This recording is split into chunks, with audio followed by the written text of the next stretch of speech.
Hi everyone, good morning. তো আজ sudden একটা প্ল্যানে বেরোনো হচ্ছে, মানে আমার বেরোনোর কোনো প্ল্যানিংই ছিল না, প্লাস ওয়ার্ক ফ্রম হোমও ছিল। তো ভাবলাম যে চলো মা বাবার সাথে একটু বেরিয়ে আসা যাক। তো যাচ্ছি লোকনাথ বাবার মন্দির, মানে চাকলাতে। তো তার জন্য আমি পরে নিয়েছি এই ড্রেসটা, তারা তোমাকে একটু দেখাই। This is my outfit. আর এই প্যান্টটা আমার না, এটা মায়ের। তো এই প্যান্টটার সাথে পেয়ার আপ করে বললাম চাই না কেমন লাগছে বা কেমন কী লাগবে। তো অনেকদিন পরে বেরোনো যাচ্ছে বাবার সাথে, এবং সব থেকে বড় কথা মন্দির যাচ্ছি। তো চলো একটু সুন্দরভাবে রেডি হয়ে নিই। বিশ্বাস করো, সেদিনকে আমার নিজের সাজতে অনেকটা বেশি কনফিডেন্ট লাগছিল। কারণ প্রথমত বাবার কাছে যাওয়া, দ্বিতীয়ত মনের মধ্যে একটা অদ্ভুত কেমন যেন সাহস মনে হচ্ছিল লাইফ থেকে সমস্ত নেগেটিভ এনার্জি আমি ধীরে ধীরে কাট করে নিচ্ছি। আমি একদমই মিনিমাম মেকআপ করবো। তো আজ গেট রেডি উইথ মি একটু তোমাদের সাথে কথা বলতে হবে। তো এই প্রোডাক্টটা আমি অনেক দিন ধরে ইউজ করছি, বাট এই প্রোডাক্টটা নিয়ে আমি অনেক বাজে মানে রিভিউ শুনেছিলাম। বাট বিশ্বাস করো আমার কিন্তু খুবই ভালো লেগেছে। মানে আমি ডেইলি জাস্ট মনে, এমনি তো দুবার করে ইউজ করতে হয়, এটা মেনশনলি থাকে। বাট আমার মনে না থাকলে আমি একবার, বা কখনো এরকম হয় যে আমি 2-3বারও ইউজ করে ফেলি। তো সেখানে কিন্তু কোনো প্রবলেম করেনি। আর অন্যান্য রোজ ওয়াটারে আমার সত্যিই একটু প্রবলেম হয়, বাট সুমিজের এই রোজ ওয়াটারটা কিন্তু আমার অনেক বেনিফিট হয়েছে। একটু অ্যাবজর্ব হতে দিই, একটু টাইম দিই, তারপর নেক্সট স্টেপে যাচ্ছি। এখন আমি ইউজ করব আমার মোস্ট ফেভারিট নায়াসিনামাইড অ্যাম্পিউল সিরামটা। এইটা বেসিক্যালি আমি কেন ইউজ করি, আমার অ্যাকনে মার্কসের জন্য। তোমরা জানো গত বছর আমি লাস্টের দিকে বিশেষ করে মানে কতটা পরিমাণ অ্যাকনে এবং অ্যাকনে মার্কস নিয়ে সাফার করেছি। আমি বলি না আমি নজরে বিশ্বাস করি, যাই হোক ওটা জোকস অ্যাপার্ট। মানে জানি না কেন এটা হয়েছিল, আমার কিন্তু এতটা বাজে কন্ডিশন হয় না। বছরে একবার আমার স্কিনে একটু পিম্পল হয়, বাট নট দ্যাট মাচ। অসম্ভব বাজে অবস্থা হয়ে গেছিলো। তো এই সিরামটা আমাকে অনেক হেল্প করেছে, লিটারেলি স্কিনটাকে ব্রাইটও করে। অ্যান্ড যেহেতু নায়াসিনামাইড রয়েছে, তো আমাদের মতো যারা স্কিন আছে পিম্পল প্রোন, ড্রাই কি অয়েলি বোঝা যায় না, তাদের জন্য কিন্তু এটা বেস্ট। এটাও আমার পিয়ারে পাওয়া, বাট ইটস রিয়েলি গুড। আমি কিন্তু এটা নেক্সট টাইম পারচেস। নেক্সট হচ্ছে আমার মোস্ট ফেভারিট ময়শ্চারাইজার, এটা এখন হয়ে গেছে, বিলিভ মি। মানে আমি দাঁড়াবো,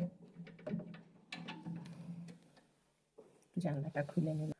আমি এতটা বেশি পছন্দ করছি এখন এই ময়শ্চারাইজারটাকে, জাস্ট বলার বাইরে। আমার ভিডিওটাতেও তোমরা দেখেছো কি পরিমাণ গ্লোই স্কিনকে করে দেয়। জাস্ট টেক্সচারটা একবার দেখো, মানে কতটা বাটারি টেক্সচার। অ্যান্ড কি গ্লো দেখো। চলো এটা একটু ইউজ করে নিই। একদমই মেকআপ করবো না, তোমরা দেখতেই পাবে, স্টেপ বাই স্টেপ করবো। আর এটা না খুব অল্প পরিমাণে ইউজ করলেই হয়ে যায়। এতটা সুদিং, এতটা মানে স্মুথ করে দেয় স্কিনকে, জাস্ট ইনস্ট্যান্ট একটা গ্লো স্কিনে দিয়ে দেয়, দেখেছো? আর গতকাল রাতে আমি একটা মাস্ক ইউজ করেছিলাম, ওই মাস্কটাও কিন্তু ভীষণই ভালো। মানে আমার গত শীতকাল থেকে নিয়ে গতকাল রাত অবধি, মানে এই লাস্ট শীতকাল থেকে নিয়ে, মানে এই শীতকাল থেকে নিয়ে গতকাল রাত অবধি ঘুম থেকে ওঠার পরে কবে মুখটা একটু অয়েলি হয়েছে, সেবাম প্রোডাকশন হয়েছে, আমি নিজেই ভুলে গেছিলাম। But that mask is just broom. মানে লিটারালি আমি সকালে উঠে দেখছি একটা অদ্ভুত গ্লো আমার স্কিনে। আমি কিন্তু কোনো রিং লাইট ইউজ করছি না, একদম ন্যাচারাল লাইটে বসেই আমি এই ভিডিওটা শ্যুট করছি, যাতে করে আমি প্রত্যেকটা প্রোডাক্ট যে এক্স্যাক্টলি কতটা গ্লোই বা মানে কতটা এফেক্টিভ আমাদের স্কিনের সাথে আমি তোমাদেরকে বোঝাতে পারি। দুটো জানলা জাস্ট এখন খুললাম।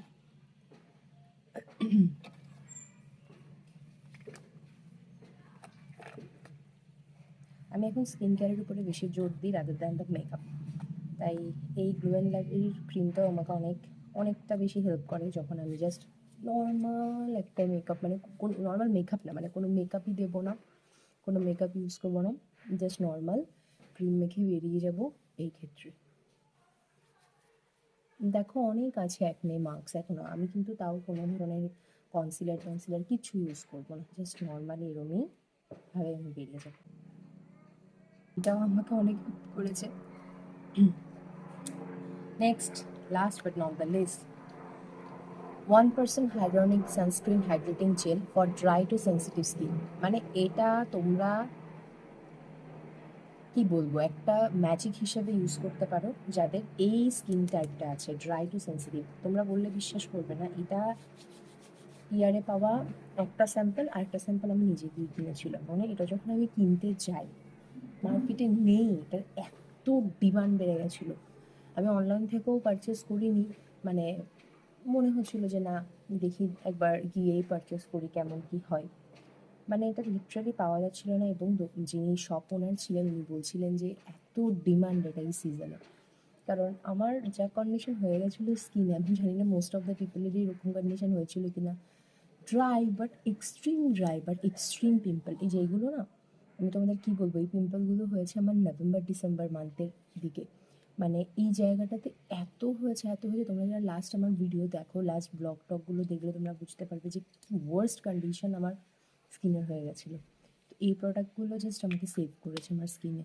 দেখো ইয়ে আছে, মানে আমার একটু পোক করার, মানে স্কিনে একটু পোকিংয়ের হ্যাবিট আছে, এই কারণে জাস্ট মার্কসগুলো আছে, বাট অনেকটা স্মুথ হয়ে যাচ্ছে। আর কিছুই না, জাস্ট এখন একটু আইলাইনার কাজল পরবো and I am good to go. Blush and all, but করছি না, ইচ্ছে করছে না কেন জানি না, আজকে কাজল অ্যাপ্লাই করি না।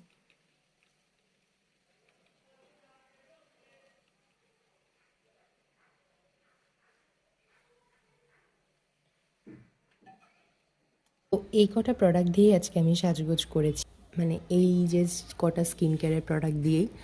আর একটু হয়তো হালকা লিপস্টিক ইউজ করবো। এটা ছিল ল্যাকমের একটা আইলাইনার, আমার মোস্ট ফেভারিট আইলাইনার, যেটা খুবই কমন। তো কমেন্ট করে জানিও কেমন লাগলো গেট রেডি উইথ মিটা। দেখা হচ্ছে পরের ভিডিওতে তোমাদের সাথে।